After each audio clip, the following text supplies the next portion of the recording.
Bharon with OneChiropractic, and I'm super excited for our topic today. So, and this is probably going to be multiple sessions. We'll see how it goes, as it did with Dr. Barwell. But we have Dr. Dan Sullivan from the Chiropractic Advocate. And Dr. Dan, you and I have, it was funny. I think our first conversation was at Lyceum, where we sat down a couple of years ago to have our first actual conversation, and just fell in love with you. I fell in love with you because you're a brother in the Lord, which I love and appreciate that. You're a family man. You're one of the few people in my perspective that have balance kind of figured out. You might not think you do, but from my perspective, it appears as if you have good balance in your life with your family and your belief system. And so I appreciate that about you. But I'm really excited for you to be on this session and this series, because you're part of this conversation of neurologically based chiropractic. You were one of the first people to really get adopted, if you will, by the profession, and people just asking you to speak, and you bringing this idea of the brain to the table. As a matter of fact, I love the light you had that was the brain that you were selling there for a little while. So why don't we just first kind of let you kind of introduce yourself to everybody, and then, we'll let you start off, and then we'll dig into some questions. It sounds great. It's an honor to be here. First off, Bharon, with you. Yeah, you just hit me. We were out sitting outside of the tent at Lyceum. And we hit it off right the way, just because, there's very few people that are not chiropractors that have, one, such a knowledge and understanding of chiropractic, but more importantly, have a passion. And, you should have jumped off the ship a long time ago. I say anybody that's a non-chiropractor, like, you have every reason to not be on the ship. You see the insanity that we sometimes bring to the table, and we're kind of in it because we're, have put the time and the effort and energy in terms of schooling.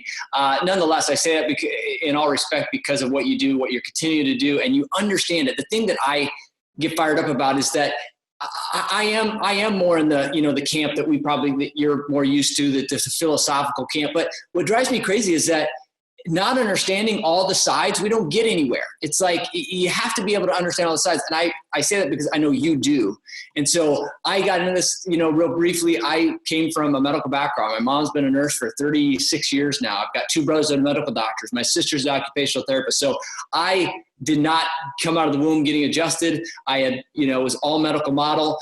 When I was 16, I got injured, pole vaulting in high school, went through the medical thing, and then finally ended up, and it was kind of the rest is history. Got adjusted. The chiropractor said, you should go be a chiropractor. I thought, this sounds great.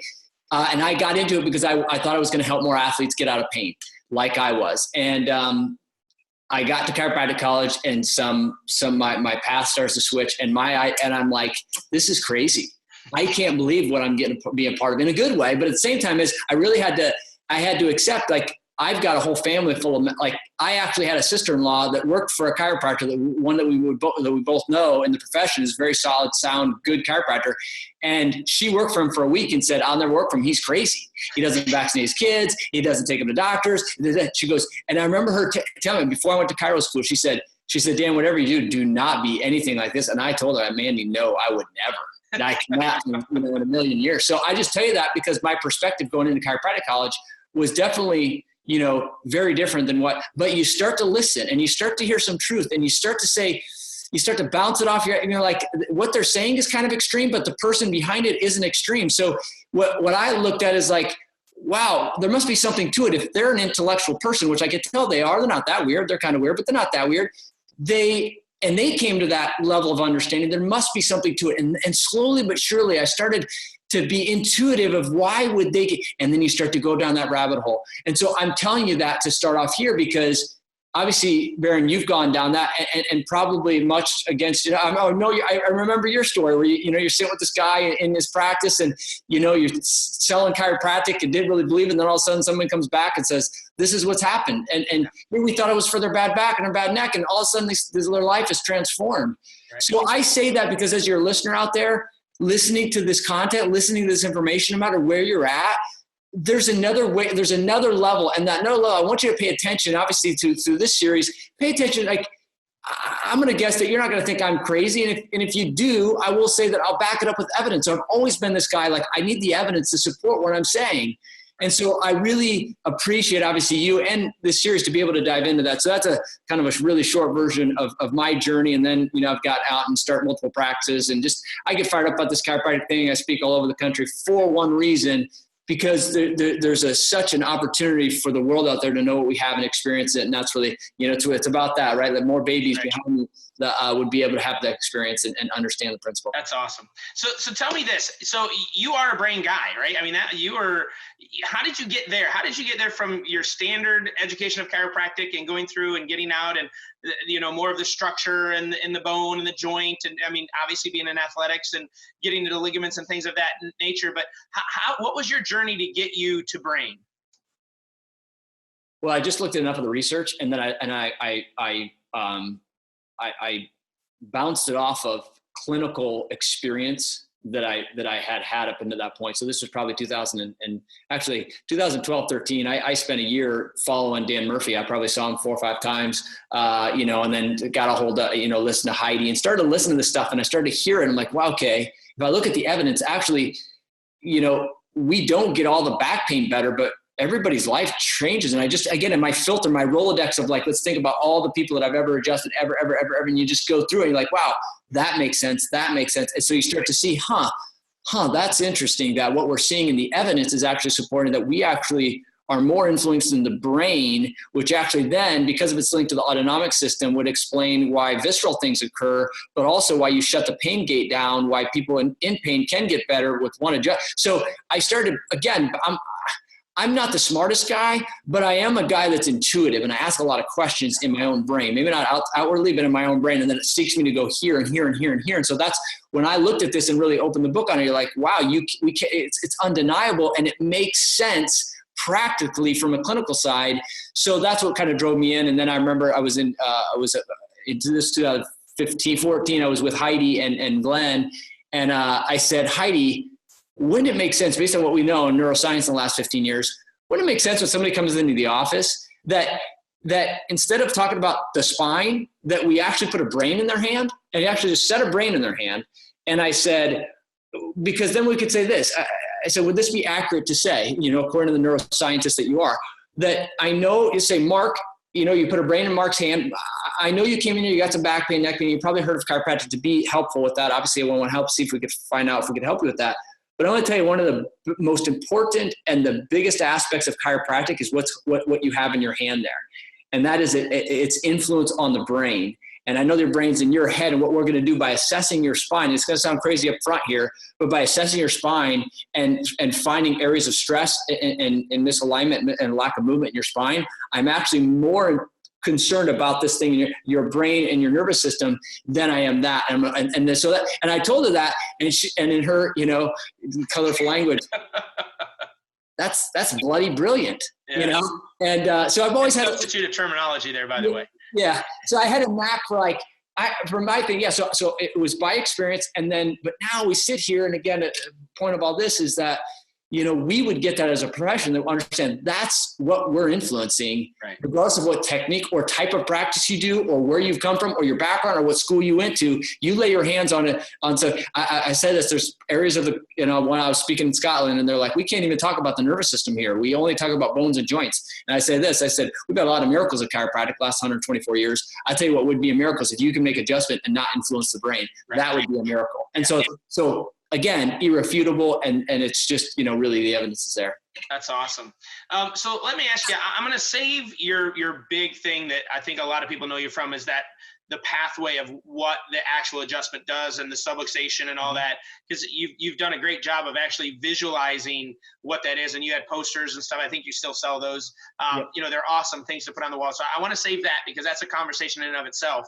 But, as you're going out there and you're talking to chiropractors, I mean, you're speaking everywhere now. Every time I turn around, you're in some other hotel gym. And, so what are you seeing as, how are people responding to your message, right? Because we were talking a little bit before we started recording that, this is a little scary, right? You get into certain groups and you're asking them to, we're not asking them this, but the perception is we're asking them to abandon the principles that they've built their entire existence on. And we're not asking that, but we are asking them to consider something additional to that, or something that maybe is a little bit above the process of what they've always staked their claim on.